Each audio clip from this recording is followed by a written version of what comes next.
The front door of my house swung open with such force that the hinges groaned in protest. It was 2 o'clock in the afternoon on a regular Tuesday, and I was folding clean laundry in my bedroom when I heard Marcus's furious footsteps storming through the house like a hurricane. "Mom, where are you?" His voice echoed through the house with a rage I hadn't heard since he was a teenager. I left the shirts on the bed and stepped into the hallway. My son, at 42 years old, was standing in the living room, his face red and his fists clenched. His green eyes, inherited from his father, pierced me with a hardness that chilled me to the bone. "Why did Chloe call me crying, saying you changed the password on your card? She was at the grocery store and couldn't pay for her shopping. You humiliated her in front of everyone." I stood frozen in the doorway. 70 years of life had taught me to stay calm in difficult situations, but this was different. This was my own son screaming at me in my own home. "Marcus, lower your voice. We're educated people." My tone was firm yet serene. "And yes, I changed the password on my card because it's mine. Yours. Mom, we're family. You can't just put up roadblocks when we need something." He took 2 steps closer to me, and for the first time in my life, I felt a knot of fear in my stomach. "The card is in my name, Marcus. It's my money." "Your money? Seriously? Are you going to be so selfish?" His words flew at me like projectiles. Chloe was just buying stuff for the house. Food, cleaning supplies, normal things. I knew that wasn't true. I had reviewed my statements last week. $200 on makeup, $300 on clothes, $500 at an expensive restaurant. But I decided not to mention it right then. "Son, if you need money for something specific, we can talk about it like adults. But I'm not going to leave my card with no password for just anyone to use." "Just anyone? You're calling my wife? Just anyone?" His voice went up another notch. "She's your daughter-in-law. She's part of this family." I sat down in my favorite armchair, the same one where I had breastfed Marcus 40 years ago. I needed to maintain my composure, even though my entire body was trembling. "Chloe is always welcome in this house, but my credit card is not a family service." Marcus paced the living room like a caged animal. His shoes pounded the hardwood floor with every step. He was sweating despite the air conditioning. "I can't believe what I'm hearing. You've been generous your whole life, always helping everyone. And now that your own family needs support, you're acting like a miser." That word hurt more than any scream. Miser. I who had raised this man alone after his father died. I who had worked double shifts for years to pay for his college. I who had given him the down payment for his apartment. "Marcus, I will not let you talk to me like that in my own home." "Then give me a coherent explanation. Why change the password overnight without telling anyone?" I stood up from the armchair. My back protested, but I needed to be on my feet for this conversation because I reviewed my statements and I found expenses that I don't recognize. A lot of money leaving my card without my authorization. "All those expenses were discussed with you." "No, Marcus, they were not." He fell silent for the first time since he had arrived. His breathing was heavy, and the veins in his neck stood out against his dark skin. "Chloe told me she always asked you before she used the card." "Chloe is lying." The words came out of my mouth before I could stop them. The silence that followed was thick, heavy. Marcus looked at me as if I had just slapped him. "I won't let you insult my wife." "I'm not insulting her. I'm telling the truth. The truth is you're getting paranoid. Maybe it's time for someone else to handle your finances." Those words hit me like a lightning bolt. My own son suggesting I wasn't capable of managing my own money. My own son doubting my mental capacity. "I think you need to leave, Marcus." "I'm not leaving until we fix this. Give me the new password right now." "No, son." I said no. I held his gaze. "This is my house and my decision. If Chloe needs something, she can ask me directly." Marcus headed for the door, but stopped before he went out. His voice was colder than ice. "This isn't over. We'll talk again when you get over your tantrum." It's not a tantrum, Marcus. It's a decision. It's foolish, and you're going to regret it when you see how this affects our relationship." His words hung in the air like a threat. My own son threatening to cut off our relationship if I didn't give him access to my money. Are you threatening me? I'm warning you. Chloe is very hurt by your attitude. I don't know if she'll want to see you after this. Then that will be her decision. Marcus shook his head with contempt. You know what? You're right. This is your decision and we'll make ours. The door closed with a dry thud. I was left alone in the living room, trembling. The begonias on the patio still needed water, but I no longer had the strength to water them. I walked to the window and watched Marcus's car driving away down the street. The tires squealed as he turned the corner too fast. 40 years of motherhood, and it came to this, my only son screaming at me for protecting my own money. The silence in the house felt different after he left. It wasn't the peaceful silence of the morning, but something denser, heavier, as if the air itself had changed. I sat down in my armchair again and closed my eyes. The conversation replayed in my mind like a broken record. Marcus's words, his tone, his fury, all for a password, all for protecting my own credit card. But in my heart of hearts, I knew this wasn't really about a password. It was about control. It was about boundaries. It was about the fact that for the first time in years, I had said no. The phone rang once, then twice. I let the answering machine get it. It was Chloe, her shrill voice cutting through the silence of my home. "Sylvia, I know you're there. I hope you're happy with what you've done. Marcus is devastated. I don't understand why you're behaving like this with us. We're your family." Click. The line went dead. I took a deep breath and opened my eyes. The clock on the wall read 3:30. The day had started out normally with laundry to fold and plants to water. Now it felt as if I had lived an entire week in 2 hours. I got up and walked to the kitchen. I was hungry, but more than that, I needed to do something with my hands. Cooking had always been my refuge in difficult times.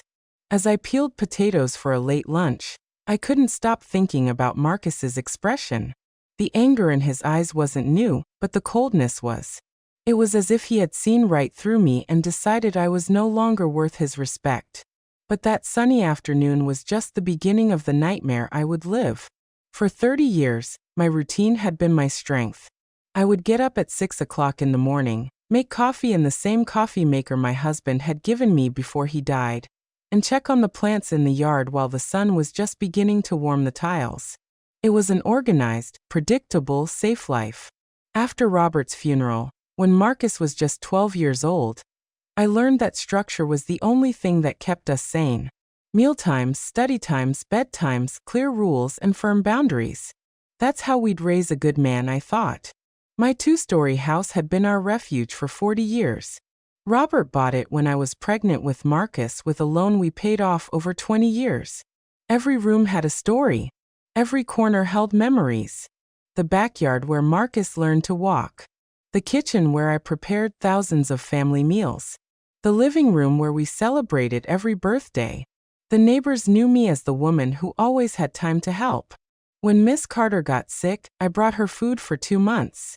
When the Perez family's son needed money for school, I lent them $500 without charging interest. Generosity had been my way of honoring Robert's memory. Marcus was always a good son, studious, respectful, affectionate. When he turned 25 and got his first job as an accountant, I was proud. My sacrifice had been worth it. For years, we were a perfect team. He handled my taxes.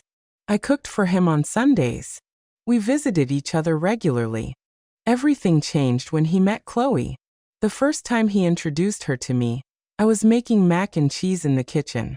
Marcus came in with a smile I hadn't seen since he was a teenager, holding the hand of a thin blonde woman with perfectly manicured nails and clothes that cost more than my monthly salary.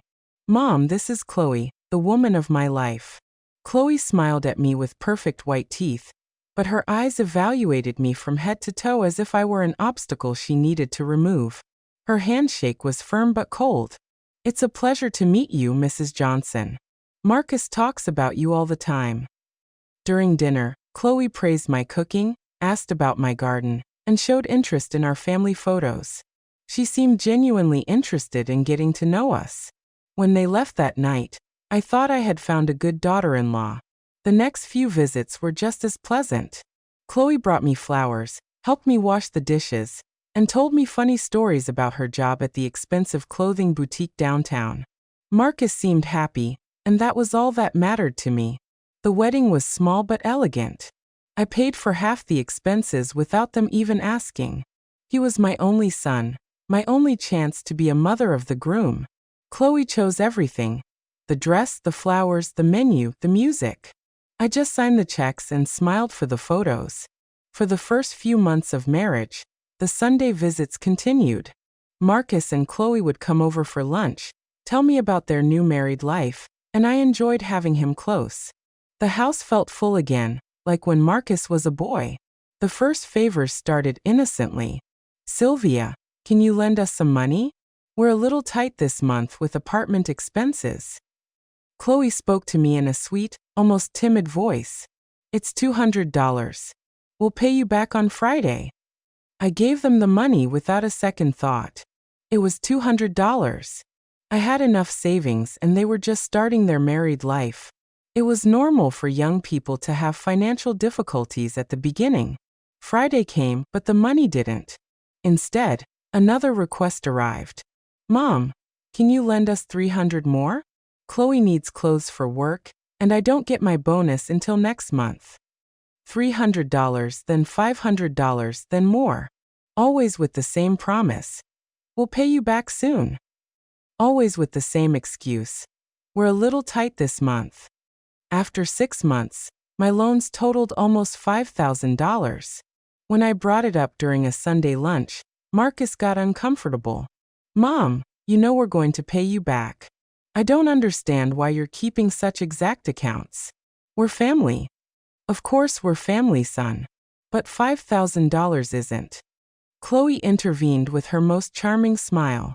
"Sylvia, you're right. We've been careless with the payments. How about we give you my credit card as collateral?" I didn't want their credit card. I wanted my money, but I accepted because I didn't know how to negotiate with my own family. A week later, Chloe called me in a desperate voice. "Sylvia, I have an emergency. My card is blocked and I need to buy medicine for my mom. Can I borrow yours just for today?" I lent her my card. Just for a day, I thought, just for medicine. That night, I checked my statement online. $150 at the pharmacy. Perfect, I thought.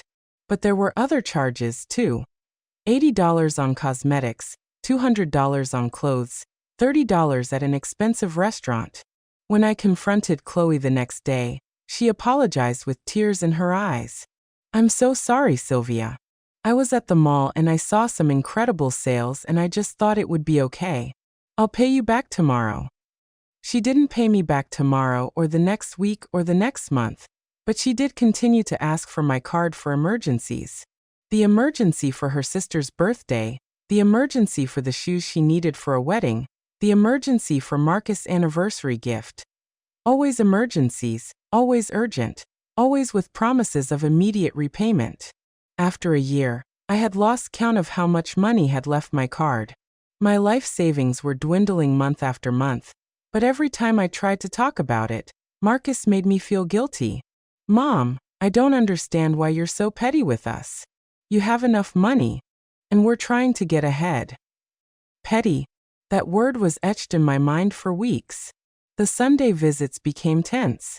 I would cook, they would eat, but the conversations always revolved around money, bills they couldn't pay, unexpected expenses, opportunities they were missing out on for lack of cash.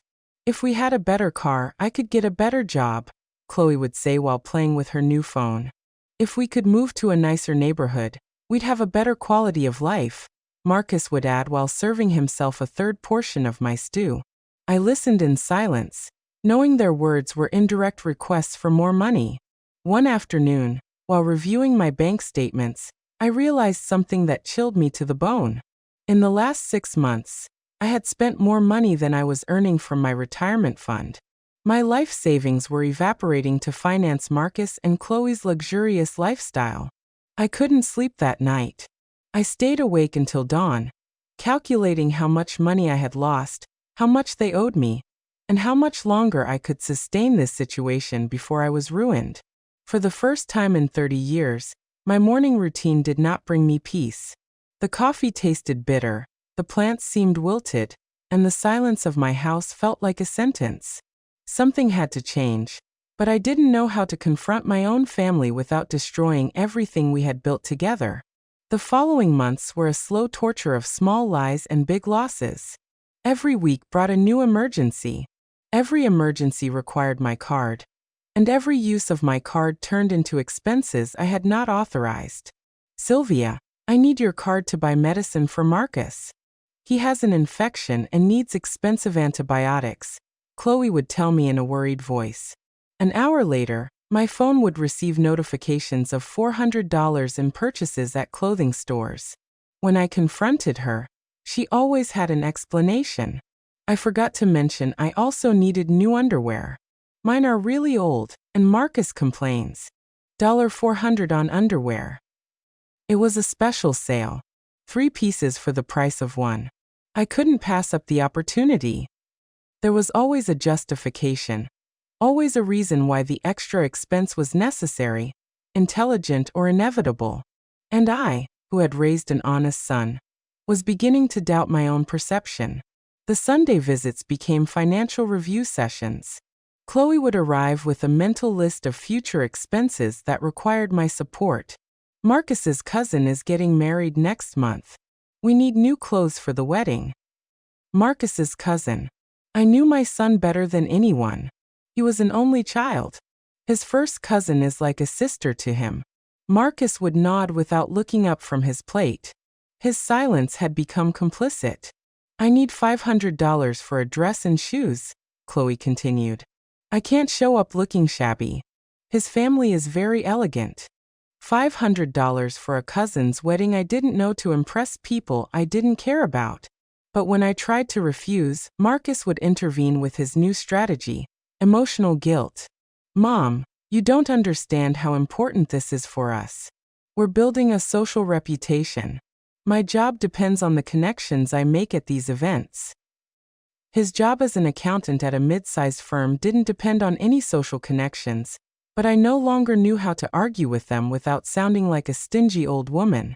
One Thursday afternoon, while I was watering the plants on the patio, I received a call from my bank. Mrs. Johnson, we're calling to confirm an unusual purchase on your credit card, a $1,200 transaction at an electronics store. Can you confirm if you authorized this? $1,200. An electronics store. I hadn't bought any electronics. At what store was the purchase made? At Tech World in the City Mall. Do you authorize it? No, I do not authorize that purchase. I'm canceling that transaction. Please block my card and send me a new one in 5 business days. I hung up the phone with trembling hands. $1,200. Chloe had my card since Tuesday to buy medicine for her headache. The phone rang 20 minutes later. Sylvia, what did you do? My card is blocked and I'm in the middle of the grocery store with a full cart. It's not your card. Chloe, it's my card. And I blocked it because there were unauthorized purchases. Unauthorized purchases? All the purchases I made were necessary. Were electronics necessary? Silence on the other end of the line. Then a nervous laugh. Oh, that Marcus needed a new computer for work. His broke and he couldn't wait. Why didn't you consult with me before making such a big purchase? Because we knew you would say no. You always find excuses not to help us when we really need something important. The accusation hit me like a slap. I, who had been financing their luxurious lifestyle for 2 years, was now the villain for protecting my own money. Chloe, go home. We'll talk when you get here. I can't go home. My card is full of food and I can't pay for it. You come here and bring cash. I hung up the phone. For the next hour, my phone wouldn't stop ringing. Chloe, Marcus, Chloe again. I let all the calls go to the answering machine. I needed to think. I took out all my bank statements from the last 6 months and spread them out on the dining room table. The numbers didn't lie. In January, I had $45,000 in savings. By June, $26,000 had disappeared in 6 months. I reviewed every transaction, every charge, every purchase. Expensive restaurants, designer clothes, perfumes, shoes, handbags, beauty treatments, weekend trips. Nothing Chloe had bought with my money was a basic necessity. The sound of the front door opening pulled me from my calculations. Marcus and Chloe walked into my house without knocking, as if they owned the place. "Mom, what happened with the card?" Marcus seemed more tired than angry. "I blocked it because I found purchases I didn't authorize." Chloe sat down on my sofa without an invitation. Her arms crossed in a defiant expression. "Sylvia, all those purchases were discussed with you. You can't just block the card every time you forget something." "I didn't forget anything, Chloe. A $1,200 computer is a lot of money to not consult with me." "I did consult you. I told you Marcus needed new equipment for work." "No, you didn't. You told me you needed money for medicine." Marcus sighed and sat down in the armchair across from me. "Mom, sometimes emergencies change." Yes, she needed medicine, but when I got to the electronics store, they had incredible sales. I couldn't miss out on the opportunity. Incredible sales of $1,200? The computer normally costs $2,000. It was a bargain. I stared at him. My son, whom I had raised to be honest and responsible, justifying an impulsive purchase of over $1,000 as if it were the most normal thing in the world. "Marcus, that computer was not an emergency. It was a luxury." "It's not a luxury. It's a work tool." "Then pay for it with your work money." Chloe stood up from the sofa dramatically. "I knew you were going to react like this. You always find a way to make us feel bad for asking for help." "I'm not making you feel bad. I just want you to respect my money. Your money is always your money. We're family, Sylvia. Family money is for the whole family." "My money is mine, Chloe. I worked 40 years for it." Marcus stood up and started pacing the living room. "Mom, we understand your point, but you also have to understand ours. We're fighting to grow professionally, to have a better life. Your support is fundamental for us." "I've supported you for 2 years, Marcus. I've spent more than $25,000 on you. $25,000? Do you want us to live like we're poor? I want you to live within your means. Our means include having a mother who can help us grow. I don't understand why you suddenly want us to struggle on our own when you have the resources to make our lives easier." "Because they're not my lives, Marcus. They're your lives. We're family. My life and your life are connected." His tone had changed. The conversation was heading into familiar territory again. "Marcus, I'm not going to give you $1,500 a month. How much then? 1,000? I don't know. I need to think about it." "Think about it, Mom. We've been waiting a week for an answer. And I've been spending money uncontrollably for 2 years. I need time to decide how to proceed." "You know what? Forget it. Forget the whole proposal." "Marcus. No, Mom. We're not going to beg for your help anymore." Chloe was right. There are other options. "What other options?" "Options that don't require begging my own mother for money." He hung up before I could respond. That night, I couldn't sleep. What did he mean by other options? What was Marcus talking about? On Monday morning, I found out. I was having breakfast when someone knocked on the door. It was a young man in a suit with a briefcase. "Mrs. Sylvia Johnson?" "Yes, I am. I'm Mr. Roberts from the law firm of Hayes & Associates. Your son, Marcus Johnson, has retained our services to review your mental and financial capacity." I felt as if the floor had disappeared beneath my feet. "Excuse me. Your son is concerned about your mental well-being. According to him, you have shown signs of paranoia, confusion, and erratic decision-making. He is considering initiating a legal process to obtain guardianship over your finances. Guardianship? Yes, ma'am. A process where a judge determines if you are capable of managing your own financial affairs, or if you need someone else to handle them for you. Someone like my son? Exactly. I sat down in the armchair, because my legs could no longer support me. What do I need to do to defend myself? First, I recommend you hire a lawyer. Second, you should undergo medical examinations to prove your mental capacity. Third, you should gather evidence that you manage your finances responsibly. How much time do I have? If they decide to proceed formally, you will receive an official summons with 30 days to respond. The man left, leaving me alone with the realization that my own son was considering legally taking control of my money. My own son. That afternoon, I called my neighbor, Alma Davis. I had known her for 15 years, but we had never had an intimate friendship. Still, I needed to talk to someone, and she had always seemed like a sensible woman. Elma, could you come over? I need some advice. Of course, Sylvia, I'll be right there. When she arrived, I told her everything. The loans that became permanent, the credit card they never gave back, the unauthorized purchases, the threat of legal guardianship, everything. Elma listened in silence, nodding occasionally without judgment. You know what I think, Sylvia? What? I think your son and his wife are systematically manipulating you. And now that you're defending yourself, they're escalating to more aggressive tactics. You think I'm being manipulated? I'm sure of it. And I'm sure you're not the first older woman this has happened to. What should I do? Fight with every legal tool you have. Don't let them take your money or your dignity. What if I lose my son in the process? Elma took my hands. Sylvia, you already lost your son. The Marcus you raised, the one who respected you, the one who was grateful for your sacrifices. That Marcus no longer exists. What you have now is a stranger who wants your money and is willing to have you declared incompetent to get it. Her words were like a blow to the chest, but also like a liberation. She was right. My son was already gone. Do you know a good lawyer?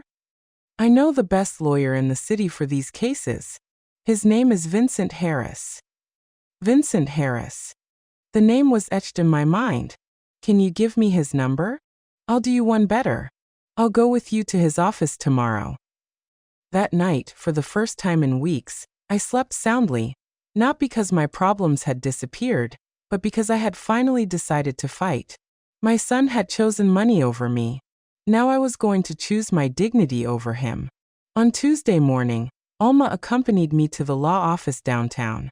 Vincent Harris turned out to be a man in his 60s with gray hair, intelligent eyes, and a calm way of speaking that immediately made me feel confident.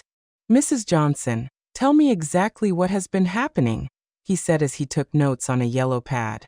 I recounted everything from the beginning. The loans that were never repaid, the credit card used without my knowledge, the unauthorized copies, the late-night withdrawals, and finally the threat of legal guardianship. Do you have documentation of all these transactions? I have all the bank statements and the detailed report I requested last week. Excellent. Did you ever sign a document giving your son or his wife permanent authorization to use your card? Never.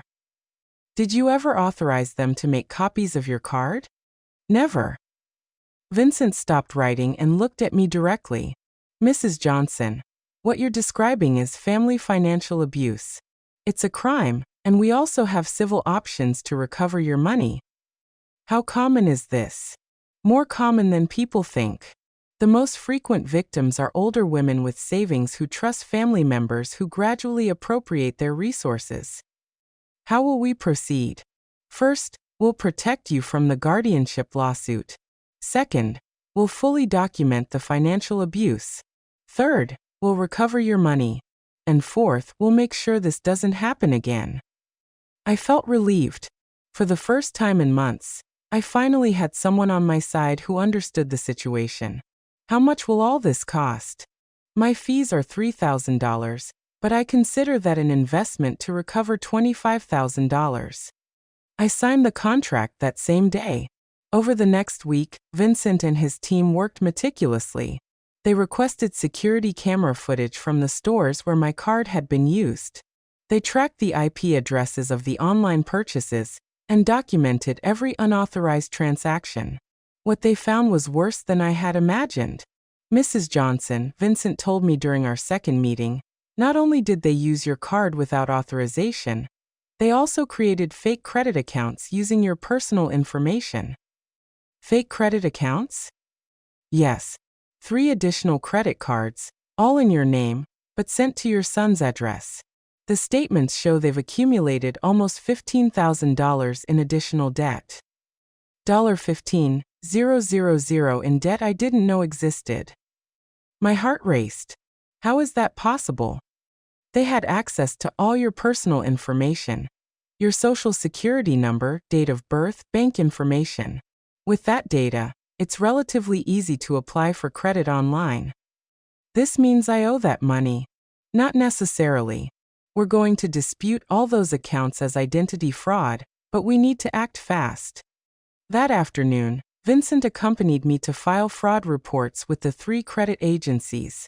We also filed a criminal complaint for identity theft and financial abuse. What will happen now? Your son will receive a notification that you are disputing the debts and have filed criminal charges. They will probably contact you to try to reach an agreement. An agreement?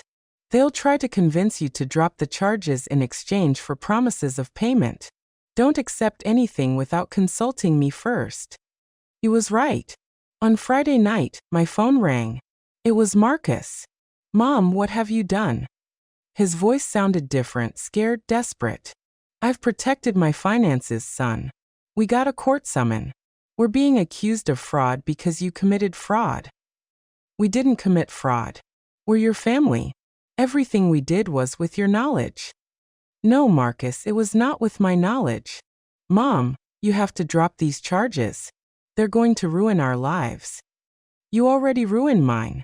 Please, we'll pay all the money back. Just drop the charges. With what money are you going to pay me back $25,000? We'll get the money.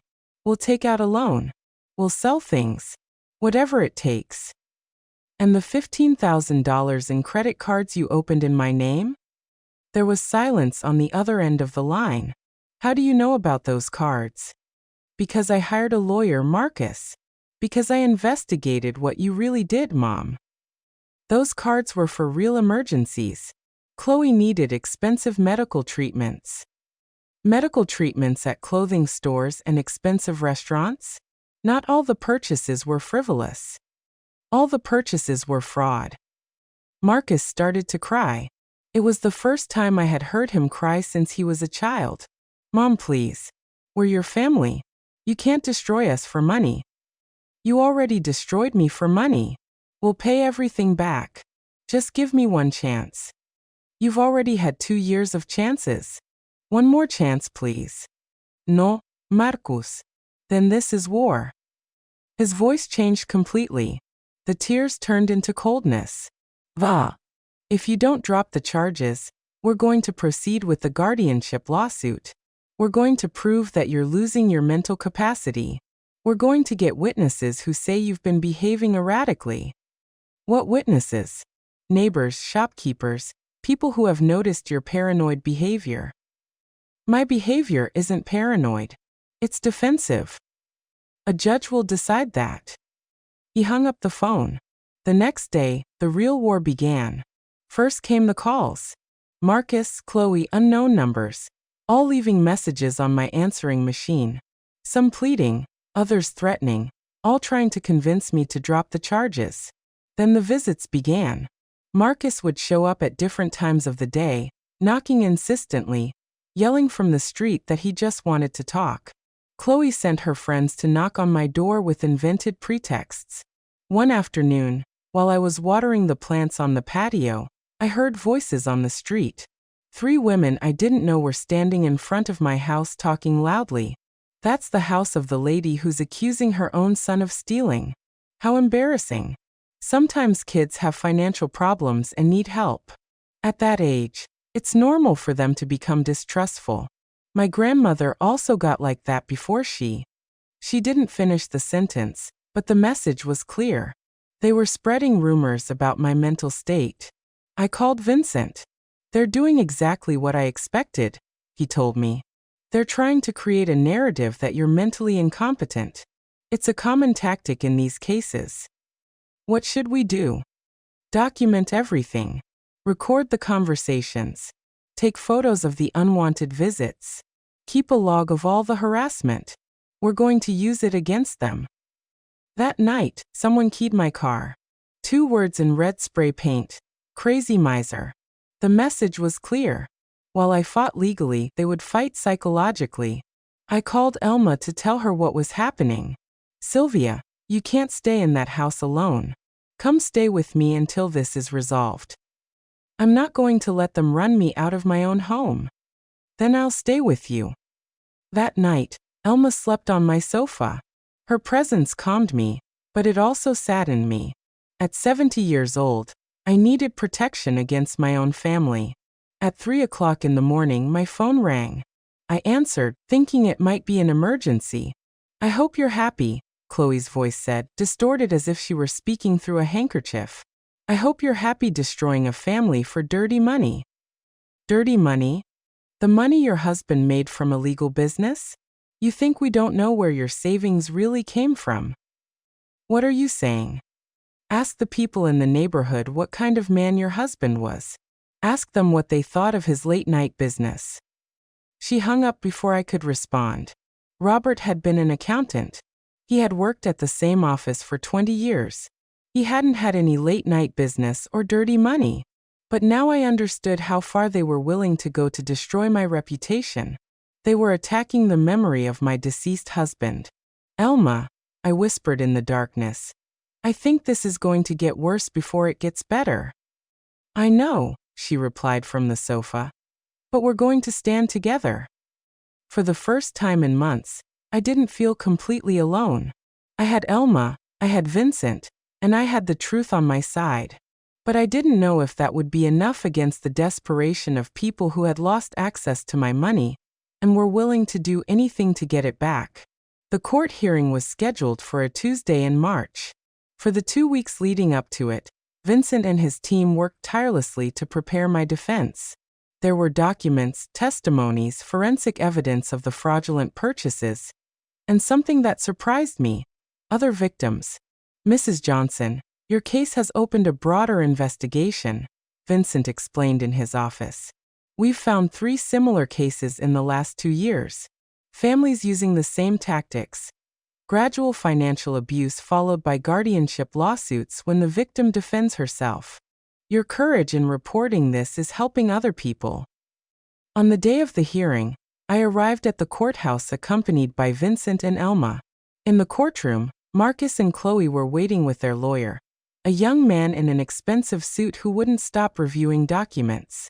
When our eyes met, Marcus immediately looked away. Chloe looked at me with a coldness that made me tremble. The judge, a man in his 50s with a serious expression, reviewed all the documents before beginning. The hearing lasted 3 hours. Vincent meticulously presented all the evidence. The $25,000 in unauthorized purchases, the 3 credit cards opened fraudulently, the late-night cash withdrawals, the unauthorized copies of my card.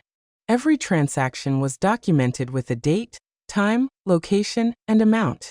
Marcus's lawyer tried to argue that everything had been verbally authorized, that I had given permission to use my financial information, that my lawsuit was the result of age-related mental confusion.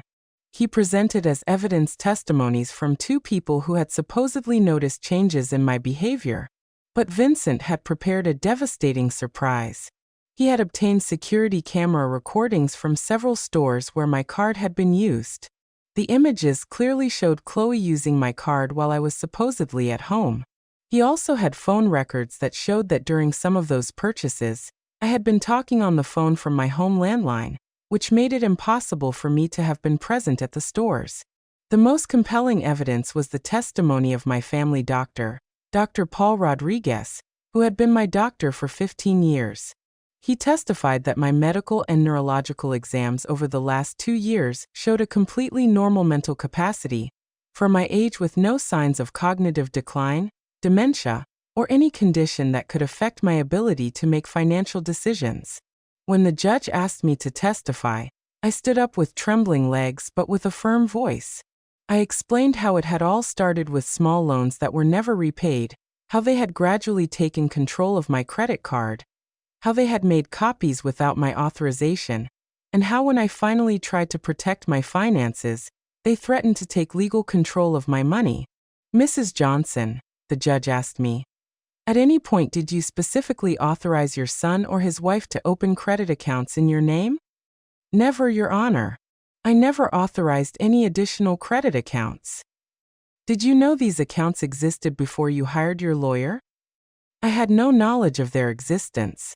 I discovered the $15,000 in debt when Mr. Harris investigated my financial situation. When Marcus testified, his story changed several times. First, he said I had verbally authorized everything. Then, he admitted that some purchases had been impulsive decisions. Finally, he acknowledged that the additional credit accounts had been opened without my direct knowledge, but insisted that it had been for legitimate family expenses. The judge interrupted him coldly. Mr. Johnson, regardless of your intentions, opening credit accounts using another person's personal information without their explicit authorization constitutes identity fraud, a federal crime. The judge's decision was clear and definitive. Not only did he completely reject the guardianship lawsuit, but he ordered Marcus and Chloe to immediately repay the $25,000 I had documented, plus interest and legal costs. Furthermore, he ordered the immediate cancellation of the 3 fraudulent accounts and the removal of that debt from my credit history. As if that wasn't enough, he issued a restraining order that prohibited them from contacting me directly for 1 year. And any future communication had to be through lawyers. The documented behavior in this case, the judge declared, represents a systematic pattern of family financial abuse. The evidence clearly demonstrates that Mrs. Johnson is completely mentally competent, and that her actions to protect her finances were appropriate and necessary. The guardianship lawsuit not only lacks merit, but it appears to have been filed as a tactic of intimidation to maintain unauthorized access to the plaintiff's financial resources. When we left the courtroom, Vincent explained that the process of recovering the money could take a few months, but that the court order legally obligated them to begin payments immediately. If they didn't comply, they would face additional charges for contempt of court. That night, in the tranquility of my home, I sat in my favorite armchair with a cup of tea and looked out the window at my garden. The red begonias were blooming beautifully. The white geraniums were growing strong. Everything I had cared for with love was still thriving. For the first time in 2 years, my money was safe. My house was protected. My future was in my own hands again. But along with the relief came a deep sadness. I had won the legal battle. I had recovered my money. I had protected my dignity. But I had lost my son, the Marcus I had raised, the boy I had breastfed in that same armchair, the young man I had supported for years. That Marcus was gone forever, replaced by a stranger who had been willing to declare me mentally incompetent to access my money. Justice had triumphed, but my mother's heart was still broken. 6 months after the hearing, my life had found a new normal. The payments ordered by the judge arrived punctually every month, and my bank account was gradually recovering. More importantly, I had recovered my peace of mind. Vincent religiously supervised that Marcus and Chloe complied with the court order.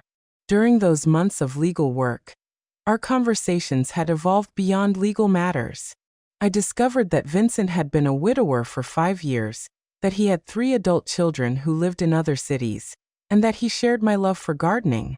"How do you get your bougainvillea to grow so beautifully?"